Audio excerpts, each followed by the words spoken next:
Hello दोस्तों, स्वागत है आप सबका India's would be number 1 favourite pharmacy YouTube channel में, जिसका नाम है ब्राइट फार्मा। अगर आप पहली बार मेरी ये वीडियो देख रहे हैं या फिर फर्स्ट टाइम हमारे चैनल को आपने विजिट किया है या फिर अब तक आपने हमारे चैनल को सब्सक्राइब ही नहीं किया है, तो यहाँ पे आपको जो सब्सक्राइब का बटन दिख रहा है रेड कलर में, वहाँ पे आपको क्लिक कर लेना है। अब क्लिक करने के लिए आप अपना हाथ यूज़ करो, उंगली यूज़ करो या फिर पंजा यूज़ करो, या आप डिसाइड कर लो, बट मेरे चैनल सब्सक्राइब हो जानी चाहिए। और उसके बाद आपको दिखेगा ये बेल आइकन, तो बेल आइकन पे भी आपको क्लिक कर लेना है। बेल आइकन पे क्लिक करने से क्या होगा कि जब भी हम अपनी लेटेस्ट वीडियो पब्लिश करेंगे तो आपको उसकी एक नोटिफिकेशन मिल जाएगी और आप हमारे लेटेस्ट वीडियो सबसे पहले देख पाएंगे। दोस्तों, ये जो सब्सक्रिप्शन होता है ये बिल्कुल फ्री होता है, इसके लिए आपको कुछ भी पे करने की ज़रूरत नहीं होती, इसके लिए कुछ भी चार्जेस नहीं होते। तो बस आप अगर यहाँ पे सब्सक्राइब पर हिट कर लेंगे तो आप हमारे साथ जुड़ जाएंगे। एक बात मैं आपको बता दूं कि आप तक हर एक वीडियो पहुंचाने के लिए हमें बहुत ज़्यादा मेहनत करनी पड़ती है, तो प्लीज़ आप भी हमारा सपोर्ट करें, हमारे चैनल को सब्सक्राइब करें, अपने दोस्तों के साथ इस वीडियो को, हमारे चैनल को शेयर करें ताकि और भी लोग हमारे साथ जुड़ पाएँ। तो आज की वीडियो में टाइम वेस्ट नहीं करते हैं और जल्दी से स्टार्ट करते हैं। आज हम डिस्कस करने वाले हैं एक बहुत ही इम्पॉर्टेंट टॉपिक जो डी फार्मेसी स्टूडेंट के लिए और बी फार्मेसी स्टूडेंट के लिए बहुत ही ज़्यादा इन्फॉर्मेटिव है, इम्पॉर्टेंट है, क्योंकि ये जो हम टॉपिक आज डिस्कस करने वाले हैं वो है जीपैट के ऊपर। थंबनेल से तो आपको पता चल ही गया होगा कि हम आज के वीडियो में क्या डिस्कस करने वाले हैं, लेकिन इसकी इम्पोर्टेंस जो है ना वो थंबनेल से भी आप शायद उसे इंटरप्रेट नहीं कर पाओगे, तो इसलिए मुझे बताना पड़ रहा है कि ये टॉपिक कितनी ज़्यादा इम्पॉर्टेंट है। कई लोगों को पता ही नहीं होता है कि ये जीपैट होता क्या है, तो आज हम इस वीडियो में यही कवर करने वाले हैं कि जीपैट होता क्या है, उसके बेनिफिट्स क्या होते हैं और इसे सबसे इम्पॉर्टेंट है कि स्टार्ट कैसे करें जीपैट का स्टडी। जीपैट करना है, क्वालिफाई होना है, इतना सब तो ठीक है, लेकिन स्टार्ट कैसे करें, कैसे रेफ़र करें बुक्स को, किस बुक से किस चैप्टर को रेफ़र करना है, ये सारी चीज़ें हमें पता नहीं होती है, तो इस कन्फ्यूजन के मारे ना हम पढ़ नहीं पाते हैं। तो इन सारी चीज़ों का सोल्यूशन लेके मैं आज आपके पास यहाँ पे आ गई हूँ और यहाँ पे हम बहुत सारी चीज़ें सीखने वाले हैं। मोस्ट इम्पॉर्टेंट टॉपिक है ये जीपैट का। अभी एप्लीकेशन फॉर्म जो है वो स्टार्ट हो चुके हैं इस ईयर के 2020-21 के, तो यहाँ पे 15 जनवरी तक आप फॉर्म भर सकते हैं। ऑनलाइन फॉर्म फिलअप करना होता है, वो सारी जो प्रोसीजर होती है आप गूगल करो, गूगल पे आपको मिल जाएगी कि कैसी प्रोसीजर करनी होती है। अगर आप चाहते हैं कि मैं उस टॉपिक पर भी एक वीडियो बनाऊँ तो प्लीज़ मुझे कमेंट सेक्शन में बताइए, मैं उस टॉपिक पर भी एक वीडियो बनाती हूँ। और आपको जैसे ही वीडियो पहुँच जाएगी तो आप समझ जाएंगे किस तरह से करना है एप्लीकेशन और किस तरह से फ़ी भरनी है, क्या क्या प्रोसीजर होता है एप्लीकेशन के लिए, वो सारी चीज़ें मैं कवर कर दूँगी। तो ये जीपैट का जो टॉपिक है ये सबसे पहले स्टार्ट करते हैं। तो जीपैट प्रिपरेशन स्ट्रैटेजी हम देखने वाले हैं। सबसे पहले देख लेते हैं कि आज हम क्या क्या कवर करने वाले हैं।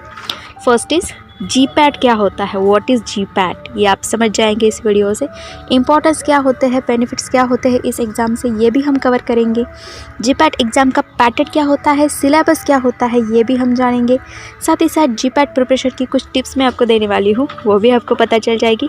इन सब के अलावा भी आपके दिमाग में बहुत सारे क्वेश्चंस होंगे, कैसे रेफ़र करना है, कहाँ से स्टार्ट करना है, किस तरह की बुक्स हमें यूज़ करनी चाहिए, कौन कौन से टॉपिक्स कवर करने चाहिए, सिलेबस को कैसे रेफ़र करना चाहिए। तो वो सारी चीज़ें जो है ना आपके दिमाग में जो जितने सारे क्वेश्चंस भरे पड़े हैं सबका सॉल्यूशन है मेरे पास, और कैसे स्टार्ट करना है और क्या चीज़ें रेफ़र करनी है ये भी हम देखने वाले हैं। साथ ही साथ कौन कौन से बुक्स आपको रेफ़र करने चाहिए वो भी मैंने रिकमेंड किए हैं। तो सबसे पहले देख लेते हैं कि ये जीपैट होता क्या है, व्हाट इज़ जीपैट। तो जीपैट जो है उसका फुल फॉर्म होता है ग्रेजुएट फार्मेसी एप्टीट्यूड टेस्ट। अब इसका नेम जो है graduate pharmacy aptitude test, name से ही पता चल रहा है कि ये जो फार्मेसी का टेस्ट होता है ये ग्रेजुएट स्टूडेंट के लिए होता है।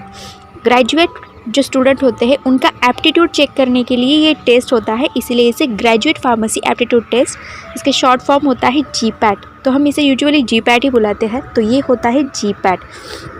ये जो जीपैट होता है ये एम फार्म करने में या फिर एम टेक करने में जो मास्टर कोर्स होते हैं ना उनके एडमिशन में बहुत ही ज़्यादा इम्पॉर्टेंट होता है। अब ऐसा होता है कि बहुत सारे students M pharmacy, M tech, ये सारी जो पोस्ट ग्रेजुएशन वाली कोर्सेस है करना तो चाहते हैं, लेकिन इसकी फ़ीस बहुत ज़्यादा होती है या फिर हम पे रिस्पॉन्सिबिलिटीज़ होती है ज़्यादा, तो हम घर वाले भी हमें नहीं सपोर्ट कर पाते पोस्ट ग्रेजुएशन के लिए। तो अगर आप जीपैट का एग्ज़ाम क्वालिफाई कर जाओगे तो गवर्नमेंट आपको एवरी मंथ 12,400 आपके अकाउंट में एज ए स्टाइपेंड वो आपके अकाउंट में वो डालती रहेगी जब तक आप एम फार्मेसी करोगे। 2 साल का एम फार्मेसी होता है तो आपको ये स्टाइपेंड मिलेगा अगर आप एग्ज़ाम क्वालिफाई कर लेते हो तो। तब इसके लिए एलिजिबिलिटी क्या होती है, जिन लोगों ने बी फार्मेसी कंप्लीट किया है या फिर जो लोग बी फार्मेसी स्टूडेंट है फाइनल ईयर में पढ़ रहे हैं वो इस जीपैट की एग्ज़ाम के लिए एलिजिबल है। मतलब वही लोग इस एग्ज़ाम में बैठ सकते हैं जीपैट एग्ज़ाम में। बी फार्म फर्स्ट ईयर से थर्ड ईयर के जो स्टूडेंट हैं ये जीपैट की एग्ज़ाम देने के लिए एलिजिबल नहीं होते। ये जो एग्ज़ाम होती है जीपैट की, वो जो एग्ज़ाम का मोड होता है वो होता है ऑनलाइन मोड। सबसे पहले ये तो AICTE की तरफ से हैंडल किया जाता था, लेकिन अभी नेशनल टेस्टिंग एजेंसी इसे हैंडल करती है जीपैट की एग्ज़ाम को। अब इसमें होते हैं total 125 MCQs, multiple choice questions होते हैं 125। हर एक क्वेश्चन को होते हैं 4 मार्क्स, तो इस तरह से हुए टोटल 500 मार्क्स। अब ये 125 जो क्वेश्चन होते हैं ये हमें 3 घंटे में सॉल्व करने होते हैं। नेगेटिव मार्किंग भी होती है। अगर हमने एक रॉन्ग क्वेश्चन आंसर किया, मतलब एक क्वेश्चन का आंसर हमारा रॉन्ग गया, तो हमने जो राइट क्वेश्चन सॉल्व करके जो मार्क्स हमने स्कोर किए हैं उनमें से 1 मार्क माइनस हो जाएगा। तो इस तरह का होता है ये पैटर्न। अब इसमें जो क्वेश्चंस हमने अटेम्प्ट ही नहीं किए हैं उसमें कोई डिडक्शंस नहीं होती। अब ये जीपैट का जो स्कोर होता है वो पहले 1 ईयर के लिए वैलिड होता था, लेकिन लास्ट ईयर से अब ये जो है ये 3 ईयर के लिए वैलिडेट हो सकता है। जिस तरह से हम जो यूनिवर्सिटी एग्ज़ाम्स होते हैं तो वो हम रीचेक कर सकते हैं अगर हमें कम मार्क्स मिले हैं या फिर उसे रिग्रेड कर सकते हैं, उस तरह का सिस्टम जीपैट के एग्ज़ाम में अवेलेबल नहीं होता, क्योंकि ये ऑनलाइन मोड होता है। यूनिवर्सिटी में जो एग्ज़ाम्स होते हैं वो मैन्युअली चेक किए जाते हैं आपके आंसर शीट्स, यहाँ पे मैन्युअली चेक नहीं किए जाते हैं, यहाँ पे ऑनलाइन मोड होता है।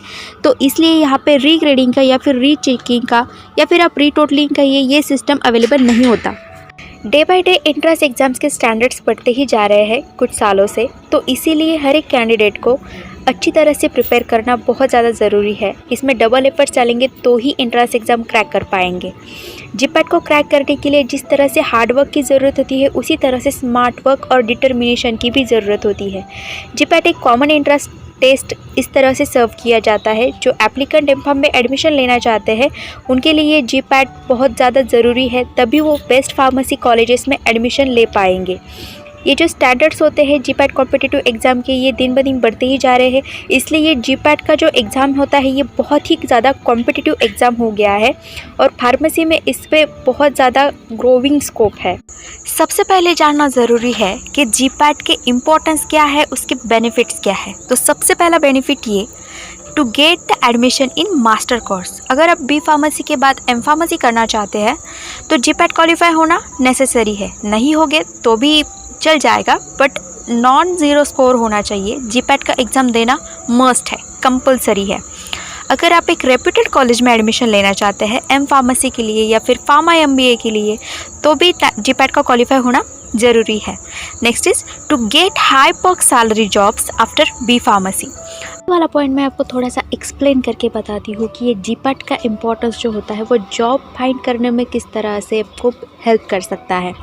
जब भी कोई कंपनी अपनी जॉब के लिए एडवर्टाइजमेंट पोस्ट करती है तो वो उसमें रिक्वायरमेंट नहीं लिखती कि कैंडिडेट ने जीपैट का क्वालिफाई होना ज़रूरी है, बट ये आप पे डिपेंड करता है। जब आप अपना इंटरव्यू दे रहे होते हो HR राउंड में, तो आप अपना जीपैट क्वालिफिकेशन का जो पॉइंट है उस पर नेगोशिएट कर सकते हो सैलरी के लिए कि आप जीपैट क्वालिफाइड हो। दैट मीन्स आपकी कॉन्सेप्चुअल जो थ्योरीज होती है वो बिल्कुल क्लियर है, आप एकेडमिक्स में अच्छे हो, ये सारी चीज़ें वो प्रूव करता है। तो अगर आपको हाई पर्क सैलरी जॉब्स चाहिए आफ्टर बी फार्मेसी, तो भी जीपैट का इम्पोर्टेंट कितना है ये आप यहाँ पे समझ जाओगे। Next is to evaluate yourself whether you acquire the conceptual pharmacy knowledge और नॉट। अब इसके साथ साथ जीपैट का इम्पोर्टेंस ये भी है कि अगर आपको अपने फार्मेसी नॉलेज का डिटरमाइन करना है कि आपने कितना कॉन्सेप्चुअल फार्मेसी नॉलेज एक्वायर किया है, तो उसके लिए भी ये इम्पोर्टेंट है। जीपैट की मदद से आपको समझ जाएगा कि आपकी फार्मेसी की नॉलेज कितनी अच्छी है। अब ये जीपैट जो एग्ज़ाम है, इसे क्रैक करने के लिए डिफरेंट टेक्निक्स यूज़ की जाती है स्टडी के लिए, जिसमें हम थ्योरेटिकल स्टडी कर सकते हैं, जो यूनिवर्सिटी के सिलेबस होते हैं, पैटर्न्स होते हैं एग्ज़ाम के, तो उसमें जो इम्पोर्टेंट टॉपिक्स होते हैं उसे ज़्यादा फोकस कर सकते हैं, या फिर प्रीवियस ईयर के क्वेश्चन पेपर सॉल्व कर सकते हैं, मॉक पेपर सॉल्व कर सकते हैं। तो जीपैट एग्ज़ाम क्वालिफाई करने के लिए स्टूडेंट को अच्छी तरीके से प्रिपेयर करना बहुत ज़रूरी है। अब इसमें जो होते हैं ये जीपैट के एग्ज़ाम में कुछ इंपॉर्टेंट सेक्शन होते हैं, अगर उन पे फोकस ज़्यादा करें तो इंपॉर्टेंट चैप्टर में से ही बहुत ज़्यादा क्वेश्चन पूछे जाते हैं। अब फार्माकोलॉजी एक ऐसा सेक्शन है जिस पर 25 to 30% क्वेश्चंस पूछे जाते हैं। तो pharmacology is the major subject, और इसके साथ साथ 4-5 न्यूमेरिकल प्रॉब्लम होते हैं जो एनालिसिस के ऊपर होते हैं, मेडिसिनल केमिस्ट्री के ऊपर होते हैं, तो वो चीज़ें भी कवर करना इम्पॉर्टेंट होता है। कुछ क्वेश्चंस ऐसे भी होते हैं जो ऑर्गेनिक या फिर फिज़िकल केमिस्ट्री इनके बेसिस पे होते हैं, या फिर कुछ 12th के लेवल पर, 10th के लेवल पर पूछे जाते हैं, तो वो सारी चीज़ें आपको समझनी पड़ती है। अब देखते हैं कि जीपैट एग्ज़ाम का पैटर्न एंड सिलेबस क्या होता है। अगर आपको स्कोर करना है अच्छे मार्क्स जीपैट में, तो आपको सिलेबस और पैटर्न याद होना बहुत ज़्यादा इम्पॉर्टेंट है। जीपैट का सिलेबस और एग्ज़ाम का पैटर्न क्या होता है, और ये जो जीपैट का एग्ज़ाम होता है वो सब्जेक्ट नॉलेज ओरिएंटेड होता है कि आपको सब्जेक्ट की कितनी डेप्थ नॉलेज है, उसके ऊपर उसके बेसिस पे क्वेश्चंस पूछे जाते हैं। इसमें ये तो ऑनलाइन टेस्ट होती है, ऑनलाइन मतलब ऑब्वियसली कंप्यूटर टेस्ट होता है, 3 आवर्स का होता है, जहाँ पे 125 क्वेश्चंस होते हैं, 4 मार्क्स के लिए एक क्वेश्चन होता है, और टोटल मार्क्स होते हैं 500। इसमें से अगर आप एक क्वेश्चन राइट सॉल्व करोगे तो आपको 4 मार्क्स मिलेंगे, लेकिन अगर एक क्वेश्चन गलत सॉल्व करोगे तो आपने जो 4 मार्क अचीव किए हैं पहला राइट वाला क्वेश्चन सॉल्व करके, तो उसमें से 1 मार्क कट किया जाएगा। तो ये होता है मार्किंग सिस्टम। और अगर आप कुछ क्वेश्चंस अटेम्प्ट नहीं करते हो तो उसके लिए आपके कोई मार्क्स कट नहीं होंगे, और ना ही आपको उसके लिए स्कोर किया जाएगा। तो इस तरह से होता है एग्ज़ाम का पैटर्न। अब देखते हैं कि ये जीपैट प्रिपरेशन में कौन कौन से टिप्स आपको हेल्पफुल हो सकते हैं। सबसे पहले कि ये जीपैट जो होता है ये नेशनल लेवल ऑनलाइन टेस्ट होता है। All India technical education team जो होती थी वो पहले इसे हैंडल करती थी, अब नेशनल टेस्टिंग एजेंसी इसे हैंडल करती है। इसके लिए जीपैट क्वालिफाई करने के लिए कैंडिडेट को एवरीथिंग जो होती है सिलेबस में उसे थरो, जो बी फार्म का कोर्स होता है, थरली स्टडी करना पड़ता है, और उसके लिए आपको एक गुड प्रिपरेशन स्ट्रैटेजी की ज़रूरत होती है ताकि आप एग्ज़ाम को क्रैक कर पाए। जीपैट क्वालिफाई करने के लिए आपको एक स्ट्रैटेजी बनानी पड़ेगी, एक स्ट्रैटेजी रखनी पड़ेगी ताकि आप जीपैट क्वालिफाई कर पाओ। तो उसमें से एक स्ट्रैटेजी मैं आपको बता देती हूँ कि जैसे कि मेरा अभी एनालिसिस हुआ है कि पिछले 7 सालों में जो कट ऑफ मार्क की लिस्ट हुई थी वो थी 110 to 135 के बीच में। तो हमें भी 110 135 नहीं लेते हैं, 110 to 145 का टारगेट लेते हैं। तो हमें 110 और 145 के बीच में अगर मार्क्स स्कोर करने हैं तो हमें एटलीस्ट 35 to 50 क्वेश्चंस सॉल्व करने पड़ेंगे जो बिल्कुल राइट होंगे। हमें राइट क्वेश्चंस पहले सॉल्व करने हैं ताकि निगेटिव मार्किंग के चांसेस हम वहीं पे रिड्यूस कर दें। तो 35 to 50 क्वेश्चंस अगर हमने सॉल्व कर लिए हैं जो बिल्कुल राइट है आउट ऑफ 125 क्वेश्चन से, तो सोच लीजिए कि अगर हमने रॉन्ग और सही मिला के टोटल 80 MCQ सॉल्व कर लिए हैं और उसमें से 30 क्वेश्चंस जो है उसके आंसर हमारे रॉन्ग चले गए, फिर भी 50 MCQ जो है वो राइट है, तो ऐसा करके भी हम आउट ऑफ 500 170 मार्क्स स्कोर कर सकते हैं। तो ये था स्ट्रैटेजी कि हमें पहले ही सोच लेना है कि हमें कितने क्वेश्चन सॉल्व करने हैं और कितने मार्क हम उसमें से स्कोर कर सकते हैं। ऑब्वियसली आपके दिमाग में बहुत सारे क्वेश्चंस होंगे कि क्या करना है, कैसे करना है, वगैरह वगैरह। तो हम देखते हैं कि आपके दिमाग में कौन कौन से टाइप के क्वेश्चन हो सकते हैं। ऑब्वियसली मैं जब आपकी उम्र में थी, जब मैं स्टूडेंट थी, तो मुझे भी ये क्वेश्चंस थे कि कैसे स्टार्ट करना है स्टडी, क्या क्या रेफ़र करना है। तो इन सारे क्वेश्चंस का सॉल्यूशन है मेरे पास में। सबसे पहले एक रिवीजन कर लेते हैं कि कौन कौन से क्वेश्चन होते हैं स्टूडेंट के दिमाग में। First is how to start, कैसे स्टार्ट करना है। Next is what to study, पहले स्टडी क्या करें, जीपैट करना है, क्वालिफाई करना है, that's okay, but what to study, कैसे स्टडी करें, क्या स्टडी करें। Next is which point to be covered. Next what is more important, इतने सारे सब्जेक्ट है, जीपैट का सिलेबस इतना एक्सपैंड हो चुका है, लेकिन उसमें से इम्पॉर्टेंट क्या है ये भी तो जानना ज़रूरी है, राइट। तो what is important is also more important. How to prepare कैसे करें, सिर्फ पढ़ के क्या हो सकता है, नहीं। तो सबसे पहले इम्पॉर्टेंट स्टेप है कि आपको कहीं से भी तो स्टार्ट करना है। अब स्टार्ट कैसे करना है, चलिए आइए देखते हैं। Now we have to go how to start. सबसे पहले आपको क्या करना है कि सिलेबस रेफर करना है। सिलेबस आपको कहाँ मिलेगा, ऑब्वियसली अगर आप कॉलेज में पढ़ रहे होंगे तो कॉलेज के लाइब्रेरी में आपको जीपैट की सिलेबस कॉपी मिल जाएंगी, उसे ज़ेरॉक्स कर लीजिए। या फिर अगर आप कॉलेज में नहीं जाते हो, बी फार्मेसी क्वालिफाई आप कर चुके हो, पास आउट हो चुके हो, तो भी नो इश्यूज़, गूगल पे जाके सिर्फ अपडेटेड जो कॉपी होती है सिलेबस की जीपैट की, तो उसे डाउनलोड कर लीजिए। सिर्फ गूगल में सर्च कर लेना है कि updated syllabus copy of GPAT, साल डालिए उसके सामने, 2021 की चाहिए, 2020 की चाहिए, जो भी आपको चाहिए वो मिल जाएगी। अब मैं इसलिए इसमें लिंक नहीं दे रही हूँ क्योंकि ये वीडियो काफ़ी लोग देखने वाले हैं, काफ़ी सालों तक ये चलने वाली है, तो हो सकता है कि लिंक एक्सपायर हो जाए, क्योंकि सिलेबस हर साल अपडेट होता रहता है। तो आप गूगल पे जाके चेक करेंगे तो भी आपको मिल जाएगी। Next is use following types of books. Start कैसे करें, उसमें से कौन से बुक्स आपको रेफर करने चाहिए। First book fundamental and basic concepts, जिसमें फंडामेंटल और बेसिक कॉन्सेप्ट दिए हुए हैं सारी टर्म्स के, ईच सब्जेक्ट के, वो बुक आपको रेफ़र करनी है। नेक्स्ट बुक कौन सी रेफ़र करनी है, problem oriented, the ones used for GPAT. GPAT में जो पूछे जाने वाले प्रॉब्लम होते हैं उस प्रॉब्लम ओरिएंटेड एक बुक होती है। ऑथर डिफरेंट होंगे लेकिन बुक्स उस पर अवेलेबल होती है, तो वो रेफ़र करें।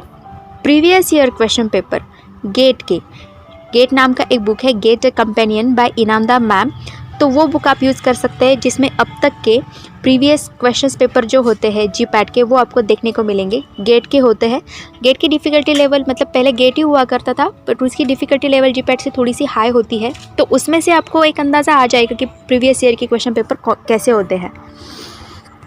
अब ये जो कंपेनियन होता है, गेट कंपेनियन, ये आपको क्या मतलब उस बुक में क्या होता है एग्जैक्टली, जो लॉजिक होता है आंसर के पीछे, ऊपर क्वेश्चन होता है साथ ही साथ उसका आंसर भी होता है, नीचे होता है या फिर बैक पेज पे होता है, तो उस क्वेश्चन के पीछे लॉजिक क्या है, उसके आंसर के पीछे लॉजिक क्या है, तो वो लॉजिक आपको यहाँ पे पता चलेगा इनामदार मैम की बुक से। और फ्रिक्वेंटली आज जो क्वेश्चन होते हैं वो भी आपको यहाँ से पता चल जाएंगे। साथ ही साथ आपको क्या करना है, जो जीपैट के एक्सपीरियंस पर्सन है या फिर कोई एक्सपर्ट है जो जीपैट पहले क्रैक कर चुके हैं या फिर क्लासेस देते हैं या फिर कुछ टिप्स देते हैं, तो ऐसे लोगों के साथ प्लीज़ कॉन्टैक्ट बना के रखिए। ये आपको कुछ ऐसे टिप्स दे जाते हैं, कुछ ट्रिक्स बता जाते हैं जो आपको जीपैट के एग्ज़ाम में काफ़ी हेल्पफुल हो सकती है। अब आपको स्टार्ट कहाँ से करना है, बेसिक चैप्टर से स्टार्ट करना है। डिफ़िकल्टी लेवल हाई चूज़ करोगे तो ऑब्वियसली आपको कुछ समझ में नहीं आ जाएगा, तो बेसिक चैप्टर से स्टार्ट करेंगे तो आपका इंटरेस्ट धीरे धीरे डेवलप होते रहेगा। और बेसिक चैप्टर्स में क्या स्टडी करना है, पहले तो लाइक नोमेनक्लेचर मेथड आप स्टडी कीजिए, या फिर basic ring types of receptor जो होते हैं वो स्टडी कीजिए, केमिकल एंड फार्माकोलॉजी का क्लासिफिकेशन जो होते हैं ड्रग्स के वो स्टडी कीजिए। तो यहाँ से आपको करना है स्टार्ट। अब यहाँ पे मैं आपको सबसे इम्पोर्टेंट ट्रिक बताने जा रही हूँ। वो ट्रिक ये है कि आपको जीपैट का स्टडी करते वक्त सिर्फ एक ही बुक कभी भी यूज़ नहीं करना है, आपको यूज़ करने हैं 2 और 3 बुक्स, जिसमें से एक बुक आपको एज ए स्टैंडर्ड कीप करना है और साथ ही साथ 2 जो बुक होते हैं तो उसमें से कुछ पॉइंट्स होते हैं जो आपको इम्पोर्टेंट लगते हैं, तो स्टैंडर्ड बुक के साथ वो उसे आपको ऐड ऑन करते रहना है। अब नेक्स्ट चीज़ आपको क्या करनी है, स्टडी करते वक्त अगर कुछ डेफिनेशंस हो, यूनिट हो या फिर डायमेंशंस हो, थ्योरीज, फॉर्मूलेज, कुछ ऐसी चीज़ें आपको दिखाई दे कि ये जो इंपॉर्टेंट चीज़ें आपको लेक्चर में भी बताते हैं टीचर्स की ये चीज़ें इंपॉर्टेंट है, जीपैट में पूछी जा सकती है, तो उन चीज़ों को नोट डाउन करना स्टार्ट कीजिए या फिर उन्हें मार्क करना स्टार्ट कीजिए। अगर ये हैबिट आपको लग जाएगी ना तो ये आपके लिए बहुत बेनिफिशियल रहेगी, क्योंकि हम जो लिखते हैं वो हमारे दिमाग में हम ज़्यादा देर तक उसे रिटेन कर पाते हैं। नेक्स्ट क्या है कि जितने ज़्यादा प्रॉब्लम आप सॉल्व कर सकते हैं उतने ज़्यादा प्रॉब्लम सॉल्व कीजिए। ट्रिक्स यूज़ कीजिए प्रॉब्लम सॉल्व करने में, जैसे ट्रिक्स हम MPSC UPSC में जो लॉजिकल क्वेश्चंस होते हैं या फिर मैथमेटिक्स के क्वेश्चन होते हैं, जिस तरह की ट्रिक्स हम वहाँ पे यूज़ कर सकते हैं वही उस तरह की ट्रिक्स भी हम यहाँ पे भी यूज़ कर सकते हैं प्रॉब्लम सॉल्व करने में। Self assessment is most important. Self assessment करना बहुत ज़रूरी है। आपने कुछ सेक्शन स्टडी किए हैं तो प्लीज़ उस पर सेल्फ असेसमेंट करना ना भूलिए। कुछ क्वेश्चंस पूछिए अपने आप को, खुद को रिमाइंड कीजिए कि आपने जो पढ़ा है कि आपको याद भी आ रहा है या नहीं आ रहा है। तो जिस तरह से आप सेल्फ असेसमेंट इंप्रूव करते जाओगे तो आपका रिटेंशन रेट भी उतना ही बढ़ता जाएगा। Next is continue the self assessment until getting a very good score. जो बुक्स होते हैं जीपैट के, like GATE a companion by Inamdar ma'am या फिर पीयूष पब्लिकेशन का वो जो बुक हुआ, तो उसमें क्वेश्चंस पूछे जाते हैं और क्वेश्चंस के पीछे आंसर्स भी होते हैं। तो आपको कोई भी चीटिंग नहीं करनी है, क्वेश्चन के आंसर आपको खुद से सॉल्व करने हैं ऑनेस्टली, और फिर आपको जो रियल आंसर दिए होते हैं पिछले पेज पे उसके साथ आपको मैच करना है कि आपका असेसमेंट जो है वो अच्छा स्कोर कर पा रहा है या फिर नहीं कर पा रहा है। और जब तक आपका अच्छा स्कोर नहीं आ रहा है तब तक ये सेल्फ असेसमेंट आपको कंटिन्यू करना है। Next is solve more and more problems and discover more and more new tricks. जितने प्रॉब्लम्स आप सॉल्व करोगे, वैरायटी ऑफ प्रॉब्लम सॉल्व करोगे, उतने ही ट्रिक्स आपको मिलते जाएंगी कि ये प्रॉब्लम हम किस और ट्रिक से सॉल्व कर सकते हैं। तो इससे क्या होगा कि आप जब मेन एग्जाम क्रैक करने जाओगे तो उसमें आपका टाइम सेव हो जाएगा और आप मोर ज़्यादा कॉन्फिडेंट रहोगे।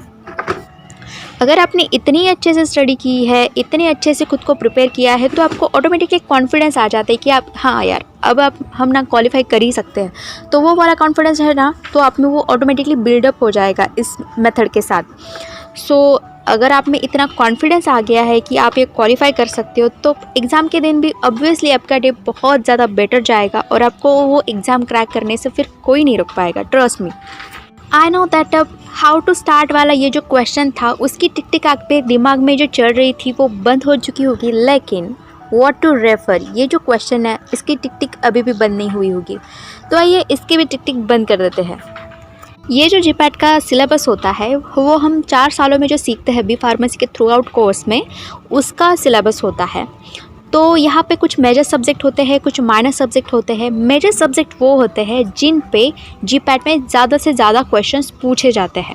अब मेजर सब्जेक्ट का अगर आप स्टडी कर लेंगे तो आप ऑब्वियसली जीपैट को अच्छे से क्रैक कर सकते हो, क्योंकि मेजर सब्जेक्ट पे ही बहुत ज़्यादा क्वेश्चंस पूछे जाएंगे। अगर आप मेजर वाले चैप्टर कवर करोगे तो माइनर वाले चैप्टर मतलब इतना ज़्यादा वेटेज नहीं रहता है उसे। अगर आप इसे यूँ ही ओवरलुक कर लोगे तो भी आपको इसके क्वेश्चंस के आंसर नहीं आएंगे तो भी चलेगा, क्योंकि मेजर सेक्शन तो आप पहले ही कवर कर रहे हो। अब इसमें कौन कौन से सब्जेक्ट आते हैं मेजर सब्जेक्ट में? First is pharmaceutic, second pharmacology, third medicinal chemistry, जिसे आप यूजुअली अभी फार्मास्यूटिकल केमिस्ट्री भी कहते होंगे, क्योंकि 2016 का जो पैटर्न था तो उसमें मेडिसिनल केमिस्ट्री कहा जाता था 2008 के पैटर्न में। And next is pharmaceutical analysis, pharmacognosy, organic chemistry. तो ये थे मेजर सब्जेक्ट्स। तो इन सब्जेक्ट्स का आपको सबसे पहले स्टडी करना है। उसके बाद माइनर सब्जेक्ट्स का भी आप स्टडी कर लेंगे तो बेटर है, but most important is study of major subject. अब देख लेते हैं कि माइनर सब्जेक्ट्स में क्या आता है। बायोकेमिस्ट्री 7 से 8 क्वेश्चन पूछे जाते हैं, ज़्यादा क्वेश्चन नहीं पूछे जाते। लेकिन मेजर सब्जेक्ट जो होते हैं like pharmaceutics, pharmacology, medicinal chemistry, 25 से 30 क्वेश्चन हर एक सब्जेक्ट्स के ऊपर पूछे जाते हैं। तो वो सब्जेक्ट आपको कवर करना बहुत ज़्यादा ज़रूरी होता है। तो माइनर सब्जेक्ट में first is biochemistry, second is pharmaceutical jurisprudence, physical pharmacy, microbiology and immunology, biotechnology, biopharmaceutics, clinical pharmacy, pharmaceutical engineering. और सबसे इम्पॉर्टेंट ट्रिक अब मैं आपको बताने जा रही हूँ वो ये कि कुछ बच्चे जो होते हैं ना वो क्या करते हैं कि सिर्फ MCQs पढ़ते हैं, like GATE companion by Inamdar ma'am. मैं ये नहीं कह रही कि वो बुक पढ़ना गलत है या फिर टाइम पास करना है, नॉट एट ऑल। बट क्या है ना कि हम जब सिर्फ MCQs पढ़ते हैं तो हम रिटेन नहीं कर पाते हैं MCQs, क्योंकि उसमें लिंक नहीं होती। अगर हम लिंक के साथ पढ़ेंगे, हर एक टॉपिक लिंक वाइज कवर करेंगे, तो रिटेंशन जो होता है वो बढ़ जाता है हमारा। MCQs से वो नहीं होता। आप सिर्फ 5-10 मिनट या फिर ऑलमोस्ट एक दिन के लिए उसे याद रख पाओगे, उसके बाद वो भूल जाओगे। तो सिर्फ MCQs ही नहीं रीड करने हैं, बुक्स कोई भी आप यूज़ करो, नो मैटर, बट आपको थरो स्टडी करना है, ये इम्पॉर्टेंट है। हाँ, जो आप MCQs के बुक्स यूज़ कर रहे हो उसमें से कुछ क्वेश्चन पूछे भी जा सकते हैं, बट ये जो ट्रिक है ये सिर्फ समटाइम्स ही वर्क करती है, नॉट ऑलवेज। अगर आपने थोरो स्टडी किया है किसी भी सब्जेक्ट का तो आपको लाइफ टाइम के लिए वो याद रहेगा और आप कभी भी उसे भूल नहीं पाओगे। Not in perspective of only GPAT, but आपके फ्यूचर के लिए भी काम आ सकता है। हमने देखे मेजर सब्जेक्ट्स, माइनर सब्जेक्ट्स, कौन कौन से सब्जेक्ट्स आते हैं, उनमें किस तरह से स्टडी करना है। अब देख लेते हैं कि डूज कौन कौन से हैं, कौन कौन सी चीज़ें करनी है। First is plan your study well. अगर आप जीपैट सच में दिल से क्रैक करना चाहते हैं तो आपको अपना स्टडी उस अकॉर्डिंगली प्लान करना ज़रूरी होता है। हर एक चीज़ आप प्लान करोगे, उसका एक रूटीन बनाओगे, शेड्यूल बनाओगे तो ही वो हो पाएगा, वरना नहीं हो पाएगा। क्योंकि 2 लाइन इस सब्जेक्ट की पढ़ ली, 2 लाइन उस सब्जेक्ट की पढ़ ली तो वो सारा मिक्सअप हो जाएगा, वो जो आपको नहीं करना है। तो ये चीज़ अवॉइड करने के लिए you have to plan your study. Next is confidence and continuity. आज स्टडी करा, कल नहीं करा, फिर परसों नहीं करा, फिर उसके बाद करा, तो उस पर कंटिन्यूटी नहीं रहती है और आप डेडिकेटेडली वर्क नहीं कर पाते हो किसी चीज़ के लिए, जीपैट की प्रिपरेशन के लिए। तो कॉन्फिडेंस और continuity is most important. Next is concentration. जब भी आप पढ़ रहे हो तो उस पर कॉन्सेंट्रेट करना बहुत ज़रूरी है। कॉन्सेंट्रेट नहीं कर पाओगे, सिर्फ रीड ही करते रह जाओगे, फिर याद नहीं रहेगा कुछ, तो वो नहीं करना है आपको। Next is revision and group discussion. क्योंकि क्या होता है, जो आप चीज़ें पढ़ते हो वो वोलाटाइल होती है, पढ़ोगे फिर वो चली जाएगी, वेपराइज हो जाएगी। इसलिए आप रिवीजन करो या फिर पॉसिबल है तो ग्रुप डिस्कशन करो। जो भी स्टूडेंट चाहते हैं कि वो जीपैट को क्वालिफाई करे, अपना एक ग्रुप बनाओ, उनमें डिस्कस करो। आप कुछ सब्जेक्ट्स प्रिपेयर करो, उनको कुछ सब्जेक्ट्स प्रिपेयर करने के लिए कहो, फिर ग्रुप में डिस्कस करो ताकि आपकी रिटेंशन कैपेसिटी उसमें बढ़ जाएगी। Next is search and collect. अब जीपैट जो है उसके बुक्स लिमिटेड नहीं है, बहुत सारे ऑथर है, बहुत सारे पब्लिकेशंस है, तो आपको सर्च करते रहना है। अगर कोई बेटर बुक आपको दिख रही है या फिर कुछ बेटर आपको मटेरियल हो रहा है अवेलेबल, तो आप सर्च करते रहिए, उसे कलेक्ट करते रहिए, एक दूसरे के साथ रेफ़र करिए। The sixth do is try to mark points in books while first reading and it makes second reading short and simple. क्या होता है कि हमें आदत नहीं होती है कि जब हम पहली बार किसी बुक को रीड कर रहे हैं तो हम उसके इम्पोर्टेंट पॉइंट को मार्क कर लें। तो अगर हम ऐसी आदत डालेंगे ना, तो हम जब सेकेंड टाइम उसे रीड करेंगे तो वो इम्पोर्टेंट पॉइंट जो है वो हाईलाइट हो जाएंगे। तो हम सिर्फ वो इम्पोर्टेंट पॉइंट्स ही पढ़ेंगे, तो बाकी सारी चीज़ें थरो पढ़ने की ज़रूरत नहीं होती। तो पॉइंट से ही हमें पता लग जाता है कि इसमें एक्चुअली क्या है, थ्योरी वहाँ पे ही क्लियर हो जाती है। तो इसमें क्या होता है कि सेकेंड रीडिंग जो होती है तो नोट्स शॉर्ट्स होते हैं और पढ़ने के लिए भी बहुत ज़्यादा सिंप्लिसिटी आती है। Next is if time permits please go through other list important topics also to minimise the risk factor. अब क्या हुआ, हमने मेजर और माइनर टॉपिक्स देखे, तो हमें सबसे पहले किस पर फोकस करना है, मेजर टॉपिक्स पे। माइनर टॉपिक्स हमें बाद में करने हैं। लेकिन अगर आपके पास टाइम है तो जो माइनर टॉपिक्स है, लिस्ट इंपॉर्टेंट टॉपिक्स है, उन्हें भी एक बार रेफ़र कर लेंगे तो रिस्क फैक्टर यहाँ पे थोड़ी सी कम हो जाएगी। क्योंकि हमें कॉन्फिडेंस आएगा कि हमने माइनर वाले सब्जेक्ट्स भी किए हैं, मेजर वाले सब्जेक्ट्स भी किए हैं, तो कोई भी क्वेश्चन आ जाए, कुछ भी पूछ लिया जाए तो हम उसे ईजिली आंसर कर पाएंगे। And next is read classification daily. ये जो क्लासिफिकेशन है ना, इम्पोर्टेंट होते हैं, आते हैं जीपैट में पूछे जाते हैं। तो अगर हम इसे डेली रीड करें तो वो इफ़ेक्टिव हो सकता है। क्योंकि क्लासिफिकेशन इज़ रियली हेक्टिक तो अगर उसे डेली रीड करते रहेंगे तो वो ऑटोमेटिकली हमें मगअप हो जाएगी और उसका बर्डन भी हमें नहीं लगेगा। क्योंकि क्लासिफिकेशन एक वाइड सेक्शन होता है, फार्माकोलॉजी में क्लासिफिकेशन होते हैं, मेडिसिनल केमिस्ट्री में क्लासिफिकेशन होते हैं, तो इतना ज़्यादा क्लासिफिकेशन वाला सेक्शन याद रखना थोड़ा सा डिफ़िकल्ट हो जाता है। इसलिए अगर हम उसे डेली बेसिस पे रीड करेंगे तो ये ईजी हो जाएगा। अब देख लेते हैं कि डोंट क्या है, क्या क्या चीज़ें नहीं करनी। First is don't panic at the time of exam. Exam के टाइम पे बिल्कुल भी पैनिक नहीं होना है, आपको फ्रेश माइंडेड रहना है, फोकस्ड रहना है। Next is don't go for answer directly, cross wrong options first, so read all options first. क्या करते हैं हम, क्वेश्चन पहले पढ़ते हैं और उसके बाद डायरेक्टली जो आंसर हमें दिखता है, राइट वाला आंसर, उस पर क्लिक कर देते हैं। तो ऑप्शन जो 4 ऑप्शंस दिए होते हैं, सारे के सारे ऑप्शन पढ़ना ज़रूरी होता है और जो गलत ऑप्शन है उन्हें पहले क्रॉस कर दो और फिर जो राइट आंसर है उसे चूज़ करो। इससे क्या होगा कि आप सारे के सारे ऑप्शंस पहले रीड करोगे ना, तो आपको राइट आंसर डिटरमाइन करने में मदद होती है और आप राइट वाला ही आंसर चूज़ कर सकते हो। Third is don't leave question without reading and thinking about it. अगर आपको कुछ सेक्शन आपने पढ़ा ही नहीं है तो ऐसा मत कीजिए कि उस क्वेश्चन को पढ़ो ही मत, डायरेक्टली पास ऑन कर दो। हर एक क्वेश्चन को अच्छे से रीड करो, उस पर थिंक करो। आपके पास टाइम बचने के बाद का ये मैं बता रही हूँ। सबसे पहले आपको इजी क्वेश्चन ही सॉल्व कर लेने हैं। अगर आपके पास टाइम बचता है तो उन सारे क्वेश्चन के बारे में पढ़ो, उनके बारे में सोचो कि उनका आंसर क्या हो सकता है, क्या पता कि सोचने के बाद आपको उसका आंसर मिल जाए। Next is solve simple questions first so as to begin with it will boost your confidence. अगर आपने पहले सिंपल क्वेश्चन सॉल्व कर लिए जिनके आंसर आपको आते हैं तो आपका कॉन्फिडेंस बढ़ जाएगा कि आपको क्वेश्चंस के आंसर आते हैं। तो पहले सिंपल क्वेश्चन से स्टार्ट कीजिए। Next is never fumble and change answers in last minute of exam submit होते जा रहा है, 3 घंटे ख़त्म होते जा रहे हैं और लास्ट मिनट में आपको कोई सोच रहा है नहीं यार इसका आंसर ये नहीं ये होना चाहिए, तो प्लीज़ ऐसी गलती ना करें क्योंकि लास्ट मिनट में बहुत ज़्यादा हड़बड़ी होती है तो वो आपके आंसर रॉन्ग भी कर सकती है। Next is don't attempt the question if you are having no idea about it और it will lead to unnecessary negative marking. इन ऐसे क्वेश्चंस होते हैं जो आपको थोड़ा सा कन्फ्यूजन में डाल देते हैं क्योंकि आपको उसके बारे में आइडिया नहीं होती कि इनके आंसर क्या हो सकते हैं क्या नहीं हो सकते, बस अंदाज़ा हो जाता है आपका कि इसका ये आंसर होगा। तो इस तरह के क्वेश्चंस जो होते हैं प्लीज़ इसे आंसर ना करें क्योंकि जीपैट का जो एग्ज़ाम होता है इसमें नेगेटिव मार्किंग हो सकती है।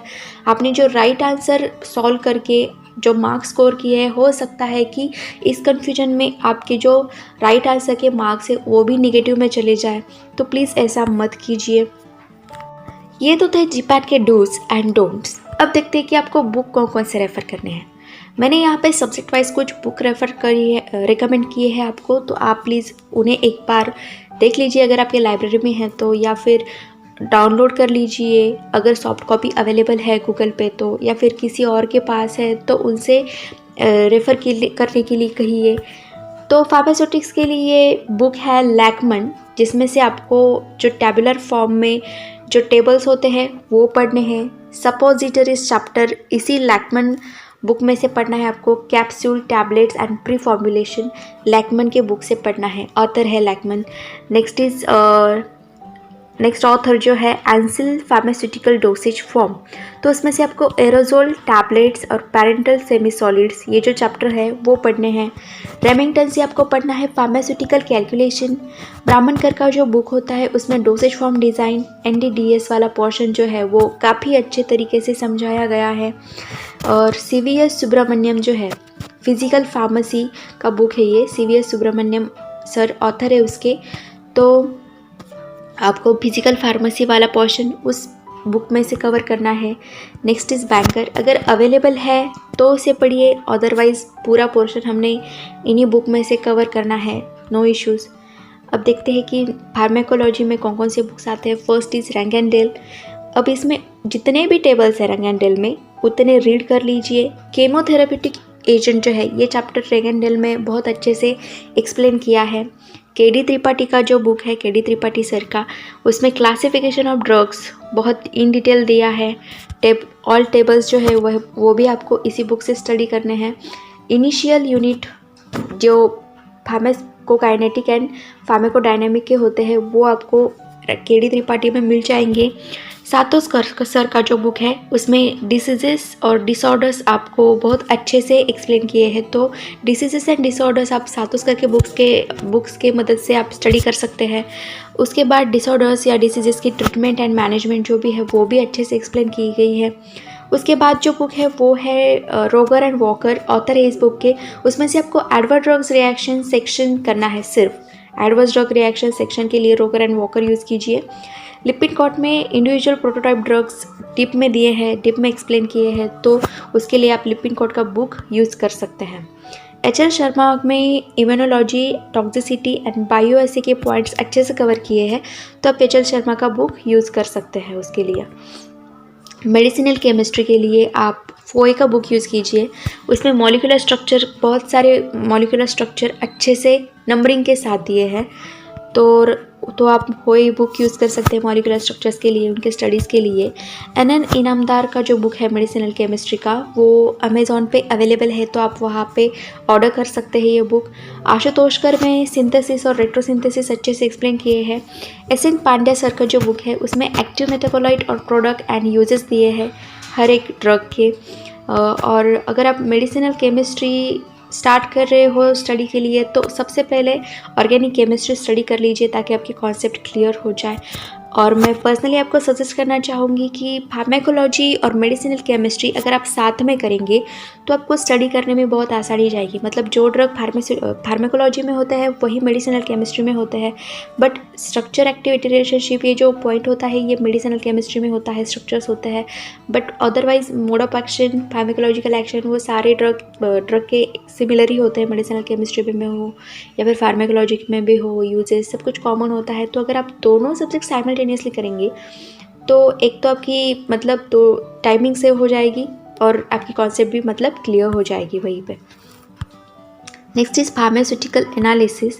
उसके लिए यूवी विजिबल स्पेक्ट्रोस्कोपी ये जो चैप्टर है वो आप Woodward Fisher and UV visible spectroscopy में Woodward Fisher and its application important part है।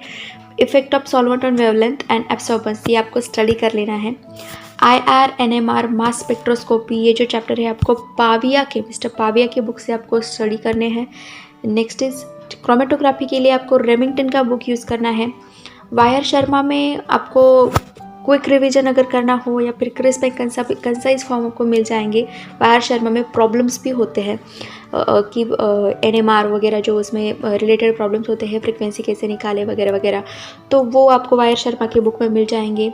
BK शर्मा की एक बुक है तो आप वो भी यूज़ कर सकते हैं। स्कूग में एनालिसिस अच्छे से एक्सप्लेन किया गया है स्कूग की बुक में, तो आप वो भी यूज़ कर सकते हैं। और फिर इंडियन ऑथर की जो कस्तूरी सर की बुक है वो भी आप यूज़ कर लीजिए अगर आपके पास अवेलेबल है तो। फार्माकोग्नोसी में क्या यूज़ करेंगे? First is trees and events, उसमें जितने भी टेबल्स दिए हैं उसे रेफ़र कर लीजिए। प्रैक्टिकल का जो मिस्टर खंडेलवाल का बुक है तो उसमें टेबुलर फॉर्म में बहुत सारे पार्ट्स जो है जैसे कि स्टोमेटा हुआ, जितने सारे टेबल्स हैं तो वो आप रेफ़र कर लीजिए। खंडेलवाल में बहुत अच्छी आपको टेबुलर फॉर्म में सारी नोट्स आपको अवेलेबल हो जाएगी। उसके बाद कोकाटे सर की बुक है, उसमें WHO गाइडलाइन अच्छे से उन्होंने बताई है। जो फर्स्ट 6 चैप्टर्स है ना कोकाटे सर की बुक से, तो आप वहाँ पे जाके रेफ़र कर सकते हो कोकाटे की बुक से। Next is microbiology and immunology. तो माइक्रोबायोलॉजी में फर्स्ट ऑथर है CR कोकरे, बेसिक है, इंडियन ऑथर है और अच्छे से एक्सप्लेन किया है। नेक्स्ट इज़ कोठारी सर का एक बुक है तो आप वो रेफर कर सकते हैं। माइक्रोबायोलॉजी और इम्यूनोलॉजी एक माइनर सब्जेक्ट के अंडर आता है, बट फिर भी आप उसे अच्छे से देख लीजिए क्योंकि उस पर भी क्वेश्चन पूछे जाते हैं, एटलीस्ट 5 to 6 क्वेश्चन पूछे जाते हैं। Next is biochemistry and biotechnology. तो उसके लिए सत्यनारायण जी का बुक है तो वो आप यूज़ कर लीजिए। उसमें एंजाइम्स करने हैं आपको, एंजाइम साइकिल्स करनी है, कार्बोहाइड्रेट का टॉपिक है, प्रोटीन्स है, fat cycles, organ function test है, विटामिन, हार्मोन्स। तो ये सारी चीज़ें आपको सत्यनारायण जी की बुक में मिल जाएंगी, अच्छे से एक्सप्लेन की है, कलरफुल फिगर है तो आप अच्छे से कोरिलेट कर पाओगे उसमें। Next is forensic pharmacy. अब फोरेंसिक फार्मेसी आपको ड्रग एंड कॉस्मेटिक एक्ट देख लेना है, act year and recent amendment जो है वो भी देख लेना है। अगर जो मेंबर्स होती है कमेटी की तो उसमें कौन कौन से मेंबर होते हैं ये भी आपको पता होना चाहिए। Next is organic chemistry. अब ऑर्गेनिक केमिस्ट्री के लिए मोस्ट इंपॉर्टेंट बुक है मॉरिसन एंड बॉयड और मेहता एंड मेहता, ये वाला बुक भी आप यूज़ कर सकते हैं। अब इसमें स्टडी क्या करेंगे, लाइक इंपॉर्टेंट नेम रिएक्शन, जो नेम रिएक्शन होती है इंपॉर्टेंट वो आप स्टडी कर लीजिए। इसमें रिएक्शन, इंटरमीडिएट और हेटेरोसाइकल्स पे आपको फोकस करना है। अब ये तो थे थ्योरेटिकल स्टडीज़ के book.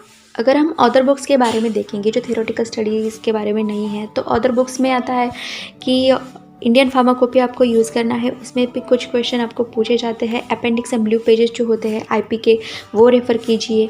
Gate a companion by Inamdar ma'am. अब get a companion by Inamdar ma'am ये जो बुक है वहाँ पे प्रीवियस ईयर के क्वेश्चंस पेपर दिए होते हैं, उसमें क्वेश्चंस भी होते हैं और उसके आंसर भी होते हैं। आंसर कैसे दिया है उसके पीछे का लॉजिक भी होता है।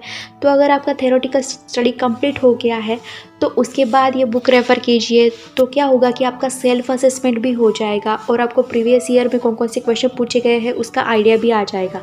तो ये बुक आप ज़रूर रेफ़र कीजिए। पीयूष पब्लिकेशन का एक बुक है GPAT के लिए, वो भी रेफ़र कीजिए। सिनॉप्सिस दिया हुआ है उसमें फुल सिलेबस का, तो वो आप रेफ़र कीजिए। मोहम्मद अली सर का एक बुक है वो यूज़ कीजिए जहाँ पे सिनॉप्सिस ही दिया है। फिर अदर बुक्स जो होते हैं like unit operation, DSBM, hospital pharmacy के बुक्स जो होते हैं तो वो भी आप यूनिवर्सिटी एग्ज़ाम में जो यूज़ करते हैं वही बुक यूज़ कीजिए। उसके लिए कोई स्पेशल बुक्स यूज़ करने की ज़रूरत नहीं है। सारा मटेरियल जो होता है वो आपको यूनिवर्सिटी के बुक्स में मिल जाएगा। सो दोस्तों आज की वीडियो में बस इतना ही। Thanks for watching my video. Next video topic में हम जीपैट के जो सब्जेक्ट वाइज प्रिपरेशन टिप्स होते हैं वो देखने वाले हैं। और अगर आपको मेरी ये जीपैट की रिलेटेड वीडियो पसंद आई हो तो प्लीज़ इसे लाइक करना ना भूलें। साथ ही साथ अब इसे सब्सक्राइब भी कर लीजिए ताकि हम जब भी कोई जीपैट रिलेटेड वीडियो डालें तो आपको सबसे पहले उसकी नोटिफिकेशन मिल जाए और हमारी वीडियो आप सबसे पहले देख पाए। अपने दोस्तों के साथ इसे शेयर कीजिए ताकि और भी लोगों को इसका फ़ायदा हो सके। और अगर आपको कुछ क्वेश्चंस हैं जीपैट रिलेटेड, कुछ डाउट्स है तो प्लीज़ कमेंट सेक्शन में आपके डाउट्स क्लियर कीजिए। ज़रूर हमें कमेंट कीजिए, बिल्कुल भी नहीं हिचकिचाइए, हम आपकी कमेंट का ज़रूर रिप्लाई करेंगे। इस एरो के सामने आप जो आइकॉन देख रहे हैं चैनल का, वहाँ पे क्लिक करके आप मेरे चैनल को सब्सक्राइब कर सकते हैं। और लेफ्ट हैंड साइड में जो आपको दिख रही है वो है मेरे रिलेटेड वीडियो की लिस्ट। वहाँ पे क्लिक करके आप मेरी रिलेटेड वीडियोस भी देख सकते हैं। तब तक के लिए पढ़ते रहिए और देखते रहिए ब्राइट फार्मा।